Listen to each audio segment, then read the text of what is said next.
Usine Up, l'émission de l'usine nouvelle et d'Epoca Up qui met en lumière les startups et scale-up porteuses de sens, d'innovation et de savoir-faire à la française.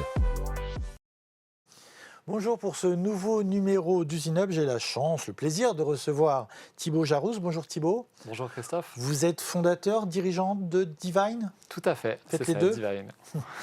Alors, vous allez, pendant une demi-heure, vous allez avoir les questions de nos experts. Mais pour commencer, Divine, c'est un service de dégustation de vin au verre, une manière de démocratiser finalement les grands crus dans les restaurants, les hôtels. Comment fonctionne votre solution? Alors oui, effectivement, on équipe 1200 hôtels et restaurants dans 5 pays. Et donc, notre solution, en fait, il y a des flacons d'un vin au verre de 10 centilitres, donc qui se conserve 3 ans en cave. Il y a 110 références.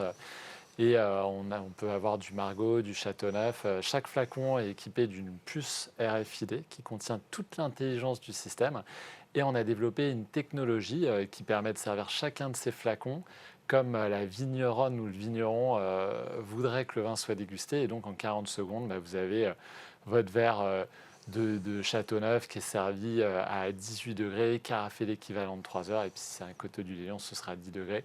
Et vous avez l'histoire directement sur votre téléphone. Donc, c'est vraiment le bras droit du sommelier. Et notre promesse pour les hôteliers et les restaurateurs, c'est d'arriver à augmenter leurs ventes de 30% sur le vin au verre.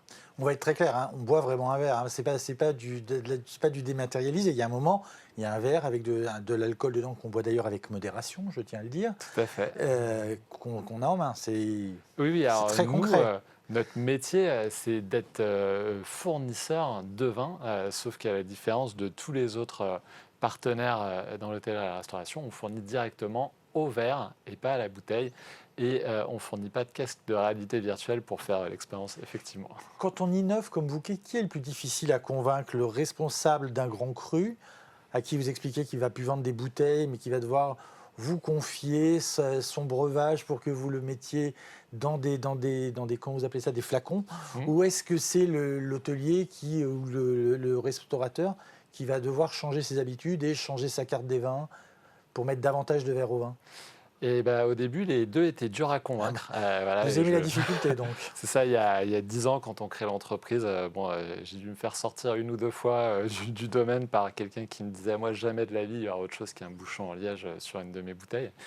Et je peux comprendre, parce que il y a une tradition qui est très forte dans les vins et spiritueux. En fait, c'est un peu un business model qui est comme dans la fourchette, où il y a la poule et l'œuf. C'est-à-dire que nous, pour avoir les grands vins, il faut avoir les grands clients. Et pour avoir les grands clients, il faut avoir les grands vins. Donc, on a gravi les marches petit à petit. On a d'abord convaincu des petits domaines, mais qui étaient très talentueux. Et puis, ça nous a permis de conquérir certains sommeliers. Et pour avoir plus de difficultés aujourd'hui, et vraiment ça a changé depuis 2-3 ans, à convaincre des grands crus classés et convaincre des grands établissements. Et il faut savoir que c'est leur bébé, hein. C'est-à-dire qu'ils mettent 2 ans à faire un super vin, et s'il est massacré en 30 secondes pour des problèmes de température et d'aération, ça leur fait mal au cœur aussi. Donc ils sont aussi sensibles à ce discours d'innovation sur le service. Qu'est-ce qui les convainc? C'est qu'aussi ils voient que les habitudes de consommation changent. Il y a 20 ans, on n'imaginait pas un déjeuner sans boire du vin. Aujourd'hui, si vous allez dans un restaurant, regardez des gens même qui font des hommes d'affaires ou des femmes d'affaires, plus personne ne boit de vin, ou très peu. Alors, Maximum un verre, quoi. Tout à fait. Et par exemple, midi, il y a quasiment plus de vente de bouteilles. C'est pas fini, mais c'est presque fini, en tout cas en semaine, pour un déjeuner. L'observation est générale. Ouais, même d'un point de vue statistique, nous, sur les établissements qu'on équipe, voilà, c'est quelque chose qui a vraiment changé. Le vin, c'est un marché en 10 ans, entre 2010 et 2020, qui a baissé de 20% en volume. Qui s'est maintenu en valeur. Donc c'est un marché qui décroît de 2-3% tous les ans en volume et qui croît de 3% tous les ans en valeur. Donc il y a une vraie attente des consommateurs d'avoir une qualité qui est plus au rendez-vous. Et c'est donc ça qui convainc les grands châteaux? Alors, Ils se disent qu'au moins ils vendront un verre. C'est ça qui convainc les grands châteaux. Les prix ont augmenté et ils produisent en bouteille. Et en plus. Vraiment, le premier point maintenant qui les convainc, c'est de se dire je vais pouvoir être présent au Club Med ou chez Hayat ou dans tel restaurant bistronomique, gastronomique ou étoilé qui sont chez nous. Les places sont chères, hein, même pour eux. C'est sur une carte de restaurant. Ils ne vont pas avoir 300 crus classés à Bordeaux ou en Bourgogne. Ça coûte cher en besoin de fonds de roulement. Donc ça, c'est vraiment le premier argument. Et puis, ce qui convainc les hôteliers et les restaurateurs, c'est l'amélioration de leur rentabilité. Eh bien, on va continuer à parler business. C'est l'instant business et on retrouve Fabrice Pelosi d'Epocap qui a une question à vous poser. Usine Up, l'émission de l'usine nouvelle et d'Epoca Up. L'instant business. Bonjour Thibaut. Avec Divine, votre objectif est de révolutionner le monde du vin qui semble, depuis la France, très ancré dans sa tradition. Alors, aujourd'hui que Divine part à l'international, est-ce que vous voyez une différence majeure d'innovation entre le monde viticole en France et le monde viticole à l'international ? Bonjour Fabrice, merci pour cette question. Alors oui, il y a des différences majeures qui ont tendance à converger. Alors déjà structurelles, en France, on a un vignoble qui est très morcelé, donc une offre, côté offre très morcelée sur les différents acteurs. À l'international, quand on regarde en Australie ou même aux US, un domaine de 400 hectares finalement est un peu dans la norme. En France, ça fait partie des très très grands. Quand on sait que la moyenne en Bourgogne est de 4, 5, 6 hectares, vous voyez un peu la différence d'échelle. Et donc ça, c'est une différence majeure. Il y a aussi un rapport à l'œnotourisme, à la construction de la marque, la puissance de la marque qui est très différente. C'est-à-dire que il y a une proactivité qui est très forte à l'international des domaines pour faire venir les gens, construire la marque, les faire vivre une expérience incroyable au domaine et créer une viralité, un bouche-oreille. Ça, c'est pas encore suffisamment développé en France. Et il y a des grands vins emblématiques. On a des terroirs, des savoir-faire extraordinaires en France. Il y a une forme de vécu sur nos acquis dans certains cas de figure qui peut être dangereux. Il y a trop de vins qui sont collectionnés dans les grands terroirs français et pas consommés. Et une marque de luxe qui vit sans expérience client se meurt. Donc voilà, c'est dans les trois grandes différences. Mais les jeunes générations qui reprennent des domaines en France sont très conscients de ça, travaillent sur la marque, agrègent, travaillent différemment. Donc c'est en train de converger. Vous vous lancez aujourd'hui à l'international parce que vous considérez le marché français équipé complètement ? Ah non, en France, on continue à investir. On vient d'ouvrir la zone de Toulouse-Montpellier il y a quelques semaines. On a ouvert en juillet Strasbourg et le Grand Est. Il y a un potentiel en France qui est énorme. C'est un des grands marchés du vin. C'est pas loin d'être 10% de la consommation mondiale en valeur. Et en Europe, on a un vivier de croissance qui est énorme. Vous allez dans quel pays là ? Donc là, on va bientôt faire 20% du chiffre au global entre la Suisse et la Belgique. Donc vraiment, c'est des marchés pour nous matures où tout reste encore à faire en termes de conquête, mais on a compris comment répliquer le business et on vient de réouvrir Londres et Singapour post-Covid et d'ouvrir Düsseldorf, Zurich. Et en quelques semaines, on a signé nos premiers clients, donc voilà, je vous avoue que c'est assez prometteur. Pourquoi avoir fait le choix du marché B2B des professionnels, des restaurateurs, plutôt que celui du B2C ? Pourquoi je ne peux pas, moi, m'acheter une de vos machines, enfin, oui, de vos appareils, pour déguster chez moi des grands crus ? Eh bien, on a fait ce choix-là parce qu'on l'a testé malgré nous. C'est l'histoire des aventures entrepreneuriales. On se lance sur le B2C au départ avec cette ambition d'être le concept très connu dans le café appliqué au monde du vin. Et en fait, c'est une erreur parce que on a 1700 clients particuliers, c'est 3% du chiffre et on en vend tous les jours. Mais pour que les clients achètent, on se rend compte qu'il faut faire la démonstration de la Divine. Et on se dit... Ça serait un budget marketing énorme qu'il faudrait investir en publicité, Exactement. Forcément. Et ça demande des moyens qui Colossaux. n'ont rien à voir avec ceux du B2B. Colossaux, difficiles à monter en échelle. Il a fallu 30 ans à une entreprise avec Vorwerk, avec son Thermomix, pour monter ses réseaux de vente par réunion. Et, enfin, leur success story est incroyable. Mais voilà, on n'avait pas le cash, pas le temps pour monter ce type d'aventure et on s'est rendu compte que nos meilleurs consommateurs en fait étaient des hôtels et des restaurants. Qu'on a décidé de pivoter en 2018 avec un problème, c'est qu'on avait développé une machine pour les particuliers, donc on a tout redéveloppé. C'est difficile, ça a été difficile de développer cette machine, de trouver des personnes pour l'industrialiser, de trouver des industriels? Très dur. Moi, je suis ingénieur de formation. Louis, mon associé, est cofondateur aussi. On vient de l'industrie. Il a travaillé chez Airbus, chez Renault. Moi, j'étais dans la cosmétique. Et en fait, ça a été dur parce qu'on s'est rendu compte que, en fait, il y avait beaucoup d'acteurs industriels qui étaient capables de travailler à grande échelle et que travailler à petite échelle pour faire des séries de 500 pièces ou 1000 pièces par round de production, et ben, c'était un métier différent en termes de conception, en termes d'indus, qu'on a travaillé avec des grands acteurs de la conception et de l'industrialisation qui nous ont permis de progresser. Et en phase d'indus, par contre, on a été obligé de se recentrer sur des plus petits acteurs dont c'était le métier.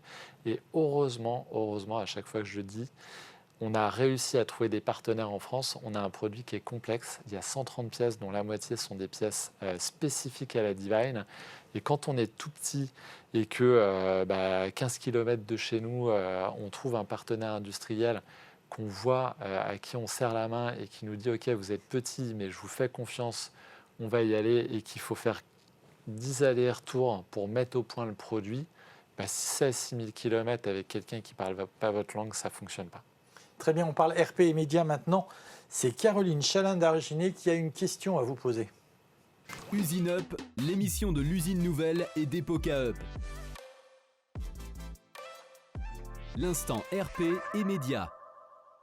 Avec Divine, vous êtes vraiment au plus près des retours consommateurs et de leurs attentes.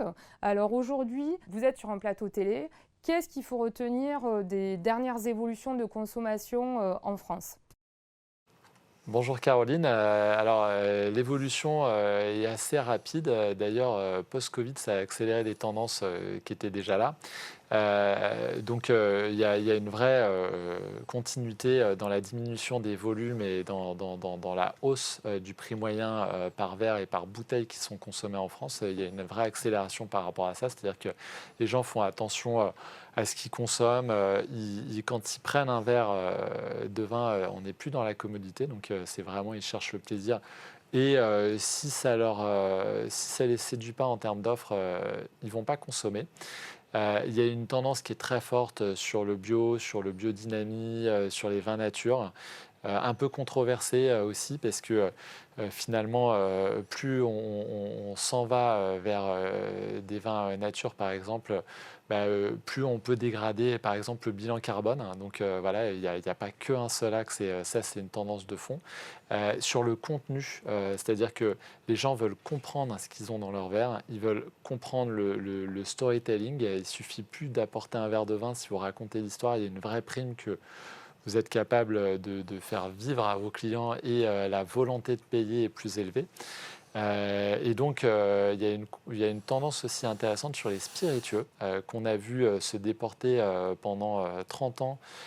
Marché stable à 2,2 milliards d'euros en France de la restauration vers le domicile et avec un retour, un vrai intérêt. Voilà, il y a plein de choses à faire. En tout cas, c'est un des produits, le vin, qui résiste le mieux dans les boissons alcoolisées. Et ça, c'est une bonne nouvelle parce que c'est un contributeur très fort de la balance commerciale en France. 15,5 milliards d'euros et on espère défendre ça avec Divine aussi. Si on parle communication, le fait que l'alcool soit un domaine très réglementé pour de très justes raisons, en tout cas c'est mon avis que je donne, est-ce que ça rend votre communication plus difficile ? Oui, c'est bien, c'est-à-dire que c'est bien de réguler ça pour les publics les plus jeunes. Ça reste, ça reste un produit évidemment qu'il faut consommer avec modération. C'est quelque chose qui doit être associé à l'exceptionnel, au plaisir. Pour autant, je trouve dommage que le cadre réglementaire soit plus dur en France que dans d'autres pays où il n'y a pas de dérive de consommation plus que ça. Et alors qu'on est le pays du vin, et voilà, on devrait avoir de temps en temps, je ne dis pas tout le temps, mais un œil bienveillant par rapport à ça. Comment on fait pour faire parler de soi pendant la pandémie? Comment vous avez fait pendant les confinements notamment où vous ne pouvez plus consommer vos produits? Vous avez continué à communiquer malgré tout pour que les gens pour que vos consommateurs continuent à entendre parler de vous, ou vous avez dû couper les budgets parce que l'urgence c'était de colmater tout risque de fuite?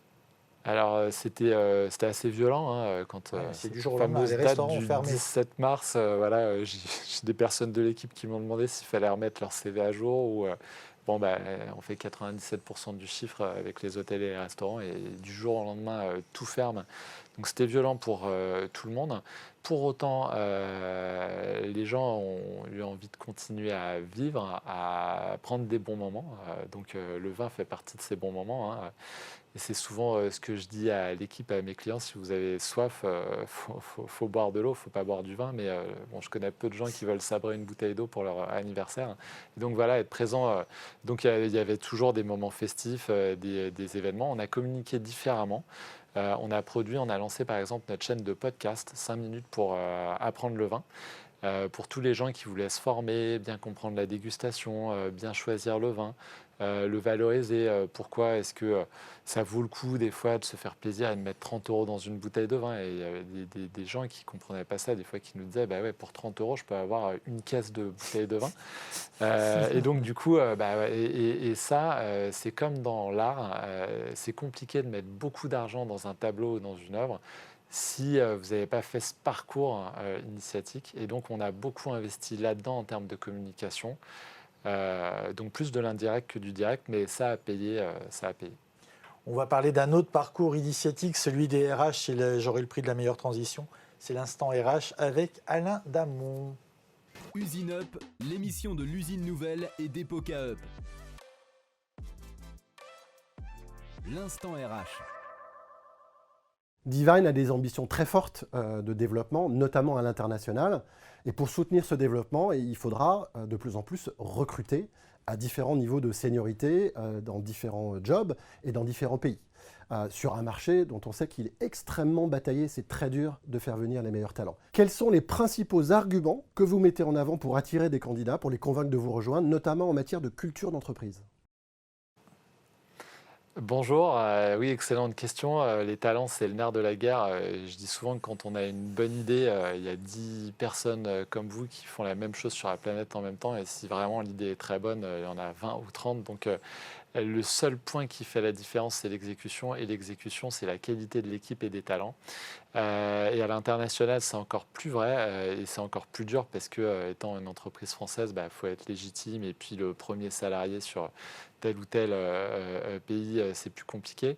On insiste déjà, il y a un atout qu'on a, c'est on a un produit qui est très disruptif. On est sur un marché conséquent, 500 milliards de dollars, hein, d'après le Financial Times en 2019. Et où il n'y a pas eu de transition encore complète sur le numérique, sur l'environnemental. Et la tendance du vin en verre est très forte, la qualité de service. Ça, c'est quelque chose, c'est un challenge qui attire des talents un peu intrapreneuriaux à l'international. Et c'est ce type de profil qu'on va aller chercher. Et puis, on met en avant un deuxième point qui est les opportunités. On était 47 en début d'année, on est 83. On a fait monter dans l'intervalle 4 ou 5 personnes sur des postes de management, de grands comptes, de mouvements dans l'entreprise. Et il y a encore beaucoup d'opportunités. Les gens sont capables de bouger au bout de 12 et 18 mois. Et quand ils nous rejoignent à l'international, ils ont vraiment cette ambition de se dire je vais avoir des opportunités professionnelles. Et puis, il y a un troisième sujet qui est le cash et les outils de motivation, comme par exemple les stock options ou les BSPCE, un peu l'équivalent. Et c'est un outil qu'on utilise et c'est vraiment important de motiver aussi les talents avec ça. Sur ce qu'on voit actuellement, on a vu notamment ces derniers temps une guerre des commerciaux. Là, on a parlé de comment vous les attiriez. Vous, comment vous les gardez, les vôtres? Moi, j'ai entendu des histoires de débauchage incroyables avec des gens qui décrochent le téléphone, qui proposent plus 20, plus 30, plus 40%. Comment vous faites pour que vos commerciaux restent? Alors déjà, tous les ans, on s'assure que par rapport aux évolutions salariales, ils soient dans la plaque. Entre guillemets. Passez-moi l'expression, mais vraiment, ça c'est le point important.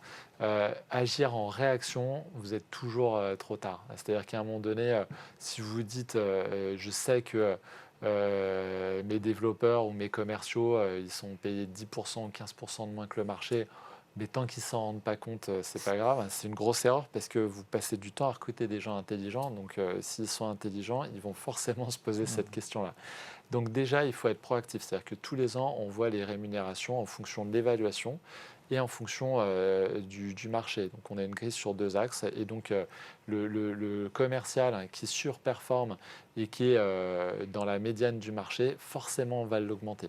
Après, on a des variables qui sont non plafonnées. Donc vraiment, on est hyper offensif là-dessus. Il y a certains commerciaux que je paye plus que moi certains mois, et c'est une bonne nouvelle. Et ça, c'est important. Et puis, le troisième sujet, c'est qu'il y ait un projet et un projet d'entreprise qui soit ambitieux. Ils se battent aussi pour ça, des possibilités d'évolution. Et puis, voilà, je dirais que le dernier point, c'est de donner envie, donc de créer un cadre favorable. Le salaire, c'est le 3e critère seulement de rétention. Le premier, c'est la qualité des relations entre collègues, et on a investi aussi là-dessus. Un autre métier sur lequel il y a souvent des tensions, c'est ce qu'on appelle dans l'industrie les métiers du chiffon gras, la maintenance. J'imagine qu'il arrive qu'il y ait des pannes. Comment vous faites? Vous avez un réseau de techniciens, vous pour réparer en cas de panne? Alors oui, tout à fait. C'est un métier difficile à recruter, parce qu'en général, c'est terrible ça. Alors c'est dur, et en même temps, nous, on est sur une innovation de rupture, un produit qui est très techno. Et donc, il y a un lien très fort entre la maintenance et l'ingénierie. Vous ne pouvez pas avoir des courbes d'évolution produits sur la vie série ou sur les nouvelles versions si vous n'avez pas un lien très resserré, parce qu'il faut comprendre pourquoi ça ne fonctionne pas, pourquoi il y a des causes récurrentes de panne. Et donc, du coup, on a des profils qui sont plutôt capés, qui font aussi la maintenance. On a aussi recruté des techniciens de maintenance, mais qui participent au prototypage, parce que les équipes sont dans les mêmes bureaux, sont sur les mêmes bancs d'essai, les mêmes bureaux d'études. Et donc, ça, c'est un gros plus qui nous permet aussi d'attirer des gens, pas seulement sur le fait de faire le pompier et de dévisser des machines et de les réparer, mais de participer à l'ensemble du cycle de développement. Très bien.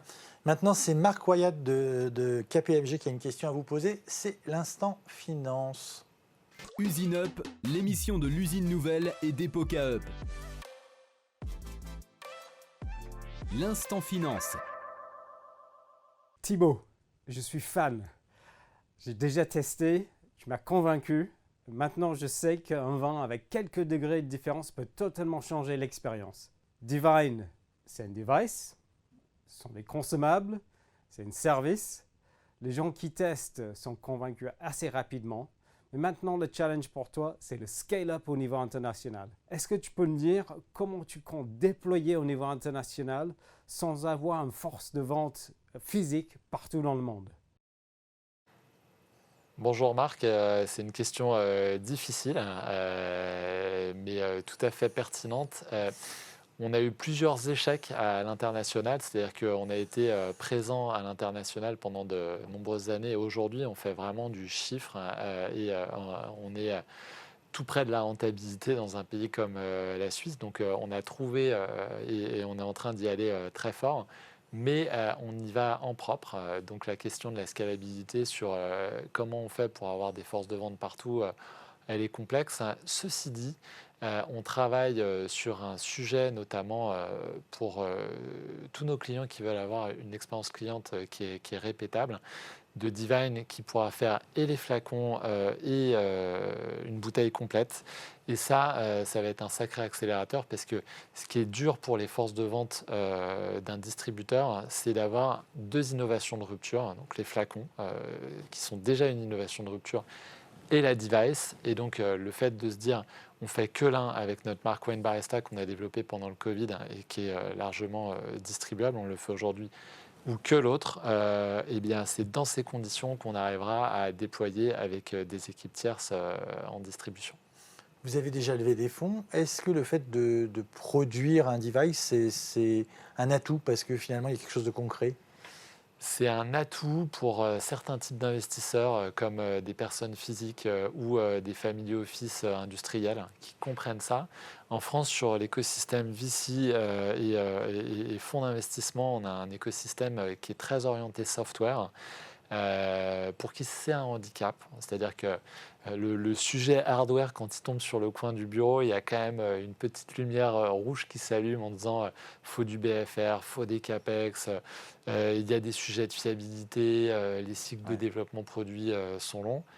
Mais en termes de barrière à l'entrée, quand vous avez fait le job, bien fait le job avec une vraie supply industrielle et des brevets solides et une techno forte, Ce que je dis, c'est qu'une fois que vous êtes au restaurant, il aura du mal à avoir à côté votre concurrent, un concurrent.